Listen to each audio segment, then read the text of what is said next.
that. Now we carry on with this news. Bangladesh's former Prime Minister Sheikh Hasina has publicly responded to sentencing. She had stated that while the government lost control of the situation, she could not describe the events as a premeditated assault on citizens. The ex-Prime Minister further expressed that she was not afraid to face her accusers in the proper tribunal where evidence could be fairly examined. However, Hasina has criticized the judicial process, claiming she was not given a fair chance to defend herself in court. She went on to describe the verdicts against her as politically motivated and biased, accusing the tribunal of being rigged. According to Hasina, the tribunal was established and presided over by an unelected government without a democratic mandate, casting doubt on its legitimacy. Now we welcome back Mr. Prashant Kumar Shil. He's a political commentator, joins us live from Dhaka.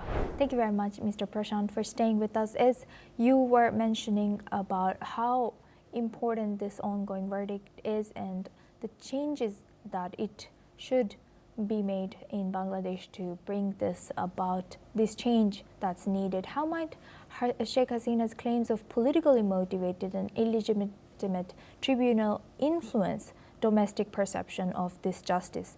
Are people supportive or understanding of her claims? What is your take? Yeah, you know that Sheikh Hasina, you can think that he's only the party chief, not like that. I already mentioned she's a former prime minister, and she has another attachment, 15 years ruling from.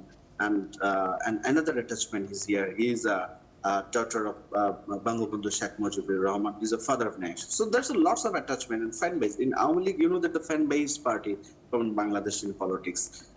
And also very interesting to see that from these jurisdictions, from two jurisdictions, and what ICT criminal court give very emphasizely. And very interesting, there is no appeal. You have not to go to an appellate division from these jurisdictions. Very interesting, because there is no ground reality in our law. There is no appellate from this ground. If the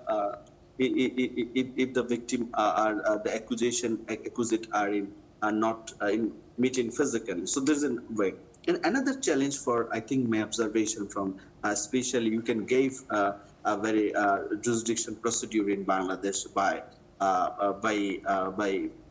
court, but is it possible to execute Sheikh Hasina's death penalty? So this is a very major question. So it's not only it's take to, you can just written your document and just give in a statement for everything. But is it possible to Sheikh Hasina death penalty? You can just execute. This is a very one kind of questions. And another part of your view that Sheikh Hasina is a fan-based lady, and he has a very good political supporter for that. And I see in my observations there's some comeback issues from the Awami League. You know that after the 5th August, there's some last 1 year we have no activities from the Awami League. But we see that last 2 or 3 months we see that there's some comeback positions from the Awami League. So that's why the Awami League can be revived again. So that kind of jurisdiction, that kind of scenario, I think is a very good advantage for the Awami League supporter.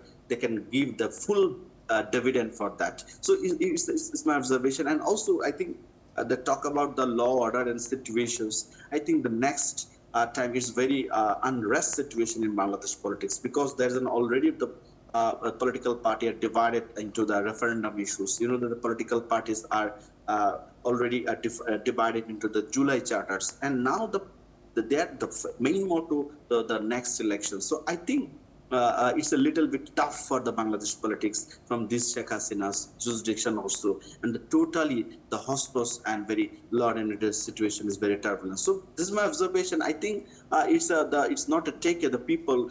It's a very simple way. People think it's a very strategic and very pre-described way. And also the Awami League supporter who are the support Awami League, they have been mentioned already several times. It's a pre-planned justice, not to give a standard demand. So this is not a very good signal from the Bangladeshi politics. And also you see that today what is happening in Dhanmondi 32 number house. You know that the Dhanmondi 32 number house is a very soft corner of the Awami League, and is a Sheikh Hasina's house. And now we see that the bulldozer came and that's just destroy the want to destroy the Sheikh Hasina's the rest part of the house. So this is very not a good practice. If you are in just in vital positions and everything, just come to bulldozer and just destroy your house. It's not good practice for Bangladesh politics. I think there's some unrest situation is rising, and the politically some divided rules are in years, and this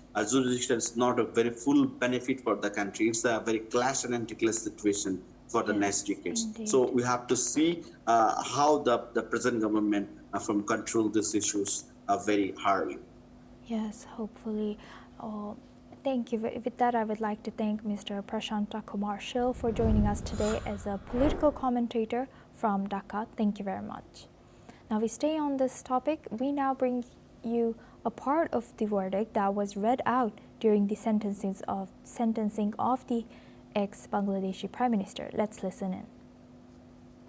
The learned prosecutor dubbed the ruling party Awami League as fascist ab initio. From the very inception of independent Bangladesh, the Awami League government concentrated to perpetuate its power by way of exploitation, torture, killing, abduction, denial of democracy and fundamental rights of the people, freedom of press and speech, as well as social justice, and thereupon established dictatorship by forming Bakshal. The then Awami League government, led by Sheikh Mujibur Rahman, planned in connivance with a neighboring country to weaken and abolish our glorious army, and thus formed Rakhi Bahini, an armed organized parallel to the army. Now we move on to Europe. Polish Prime Minister